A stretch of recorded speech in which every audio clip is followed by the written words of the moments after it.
Halo teman-teman, Assalamualaikum warahmatullahi wabarakatuh. Perkenalkan saya Renia Priana Bersembiring dengan NIM 2302100237. Nah, pada hari ini saya akan mempresentasikan materi dari pertemuan 1-16 di mata kuliah Kapita Selekta Administrasi Publik. Nah, di pertemuan pertama itu kami mempelajari pengantar Kapita Selekta Administrasi Publik. Yang kami dapatkan adalah administrasi publik itu merupakan ilmu yang mempelajari bagaimana pemerintah itu mengatur dan memberikan pelayanan kepada masyarakat agar kebutuhan masyarakat itu terpenuhi. Nah, poin penting yang perlu kita ketahui yaitu administrasi publik ini berfokus pada kepentingan masyarakat.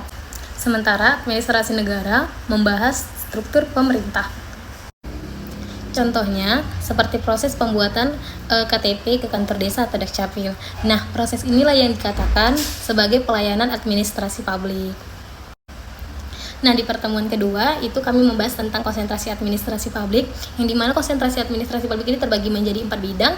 Yang pertama adalah kebijakan publik untuk membuat aturan, yang kedua adalah pelayanan publik untuk melayani masyarakat, nah yang ketiga adalah manajemen publik untuk mengatur organisasi, dan yang keempat ada organisasi publik menjalankan tugas pemerintah.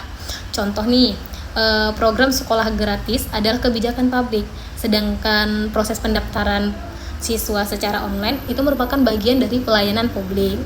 Nah, di pertemuan ketiga kami membahas paradigma administrasi publik, yang dimana paradigma administrasi publik ini akan terus berkembang agar pemerintah itu mampu memberikan pelayanan yang lebih baik untuk masyarakat. Poin penting yang bisa diambil dari pertemuan ketiga yaitu dari birokrasi yang kaku menuju ke pelayanan yang lebih cepat, kemudian mendorong kerjasama antara pemerintah dan masyarakat.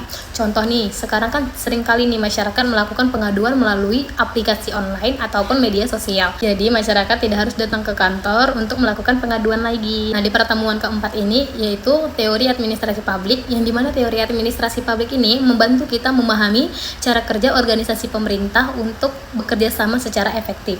Poin pentingnya itu yang pertama teori klasik yang menekankan aturan. Yang kedua itu ada teori sistem yang melihat bagaimana setiap organisasi ini saling berkaitan. Yang ketiga adalah holistic governance yang dimana menekankan kerjasama antar instansi. Contoh nih kan, saat terjadi banjir, BPBD, kemudian Dinas Sosial dan Puskesmas itu bekerja sama untuk membantu masyarakat. Nah, disinilah terlihat dari beberapa teori tersebut. Salah satunya itu teori sistem yang dimana melihat setiap organisasi itu saling berkaitan. Pertemuan kelima yaitu filsafat administrasi publik. Filsafat di sini membantu kita memahami tujuan, cara, dan manfaat dari administrasi publik. Poin yang pertama itu ada ontologi, yaitu apa yang kita pelajari dari administrasi publik ini. Yang kedua ada epistemologi, yaitu bagaimana cara kita mempelajarinya. Yang ketiga ada aksiologi, manfaatnya bagi masyarakat. Contohnya itu, pemerintah itu membuat aturan lalu lintas agar masyarakat itu lebih aman saat berkendara. Pertemuan ke-6 dan ke-7, kami membahas inovasi pelayanan publik, yaitu pelayanan publik harus terus berinovasi agar lebih cepat, mudah, dan efisien. Poin penting yang pertama itu inovasi itu mempermudah pelayanan, kemudian ada manfaat dari teknologi digital, ketiga ada menyesuaikan kebutuhan masyarakat. Contohnya itu seperti kita mengurus pajak kendaraan dan membuat antrian rumah sakit melalui aplikasi tanpa kita harus datang lebih dahulu. Pertemuan ke-9 kami membahas manajemen pelayanan publik. Manajemen pelayanan publik ini bertujuan untuk memberikan pelayanan yang ramah, cepat, dan berkualitas kepada masyarakat. Nah, fokus dari pertemuan ini yaitu perencanaan pelayanannya, standar pelayanannya, dan kepuasan masyarakat.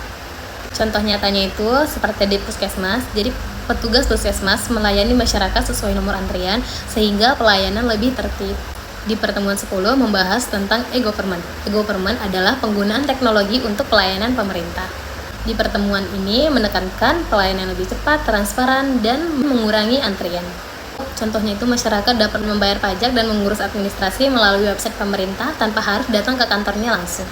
Di pertemuan 11 kami membahas tentang kebijakan publik, yang dimana kebijakan publik adalah tindakan atau keputusan pemerintah untuk menyelesaikan masalah yang ada di masyarakat.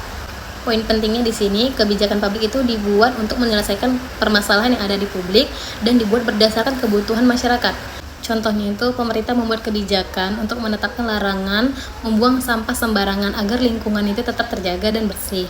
Nah, di pertemuan ke-12 kami membahas mengenai etika administrasi publik, yang dimana etika mengajarkan aparatur pemerintah untuk bekerja secara jujur, adil, dan bertanggung jawab. Nah, di pertemuan ini membahas poin penting, yaitu menekankan aparatur pemerintah itu harus bekerja secara jujur, bertanggung jawab, dan menghindari maladministrasi. Contohnya itu, aparatur pemerintah atau petugas harus melayani warga masyarakat dengan ramah tanpa membeda-bedakan status atau meminta uang tambahan. Nah, masuk di pertemuan 13-14, di sini kami membahas reformasi birokrasi, yang dimana reformasi birokrasi ini bertujuan untuk memperbaiki sistem pemerintahan agar lebih efektif dan bersih.